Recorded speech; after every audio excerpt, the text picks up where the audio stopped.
Republican Congressman Tim Burchett of Tennessee. Congressman, thanks for joining us. What is your sense of it right now? You're not up on Capitol Hill. You're in Knoxville. It's a little bit of a drive from the Capitol. How confident are you that a deal will be passed before this potential deadline of June 5th? I feel like, Jim, thank you so much for having me on. And, of course, in the Burchett administration, Jim, you know you'll always be welcome at my White House. But I think everybody right now is just grasping at straws with rumors. I've been in contact with our leadership team and some of those folks. And I feel like they're close to a deal, but they're not quite there. And I think a lot of the rumors that are going on are made to scare people. You know, you've got people in their 20s basically in the White House who are putting things out that aren't accurate and just things that they would like to see in it. And I honestly don't think that they are very accurate at all. I think Speaker McCarthy is keeping to his word and what he said and the things that he put in there and that he'd like to keep in there. And I think those are still in there. And last month, you were among just a handful of Republican House members to vote against the party's debt ceiling plan. From what you know of a potential deal, is there enough debt reduction to win your support? And what about this idea of kicking the can past 2024 so this doesn't come up again during an election year?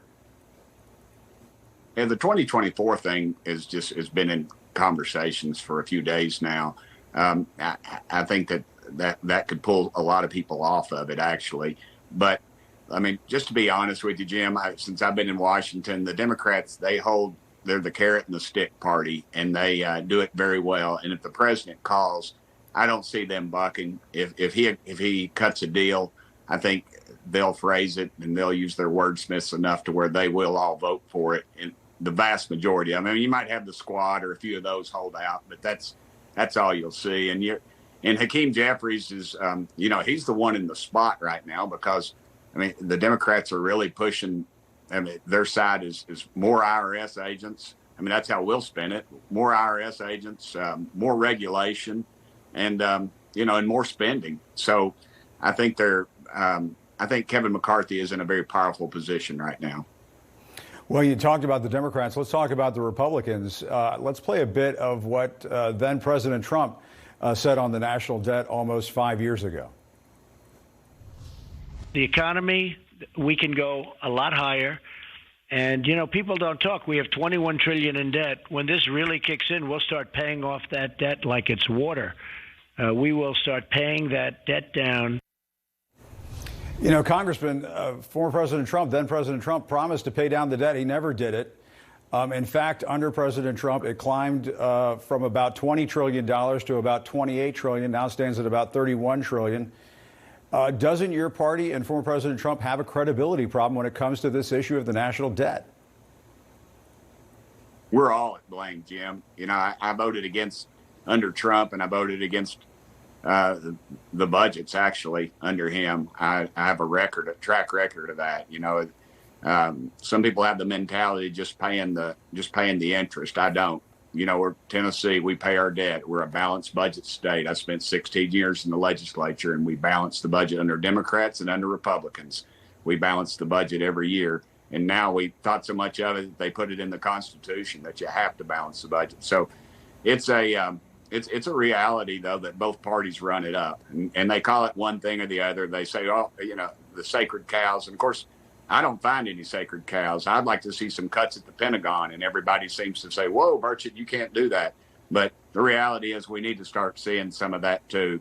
And, when you audit the Pentagon and they fail their audits every year, they lose over $1 billion. How do you lose over $1 billion?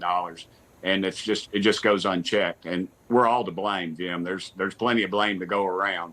But eventually somebody's going to have to be responsible. And I'd like to be the one. There's 4 Republicans that said this, enough is enough. The way Washington math works is, go ahead. Well, I was going to say, is it responsible, though, to vote against a deal if it means a debt default? Are you willing to do that? Are you a no matter what? I'm just not willing. I'm not willing to vote this country into more debt as I see it. I send my daughter to the store. She says, Dad, I'm going to spend, I give her $10, and she goes down there and she decides she wants to spend $20. Then she comes back and said, Dad, I only spent $15. So by Washington math, she saved me $5. In reality, she spent $5 more than we have. That's Washington math. We've got to start responsible. We got to hold them. That's all there is. Both parties need to start holding the line. If we went back to pre-ending, we would have a surplus right now if we were at that level of spending. Well, cutting spending, I mean, you can have that conversation during the budget and appropriation process, but as you know, Congressman, the U.S. has never missed making payments on its bills before. In the last 45 years, Congress has adjusted the debt ceiling over 60 times. So again, I go back to the question, is it responsible? I understand what you're saying about your daughter and how much money she spends, but we're not talking about $15. We're talking about the U.S. economy. Is it responsible to vote, be that deciding vote that sends the country into default? I don't think we will send this country into default. We've allowed Janet Yellen to, she said we're going to default on the 7th. Now we're getting closer. She says it's going to be on the 1st. She said it was the 6th. Nobody is, as the young people say, nobody's provided the receipts. Nobody has called her in to Washington and said, show us the math on this. We're getting quarterly taxes are going to be paid. The country's going to be flush with cash. We are, if anything, it just delays the spending. People are still paying their taxes, so the money's still going to be coming in. If anything, things will be delayed a little bit. All they're doing right now is scaring people instead of cutting programs that have no need other than just political cronyism. We're telling our seniors, and the Democrats are using it well, and I get it.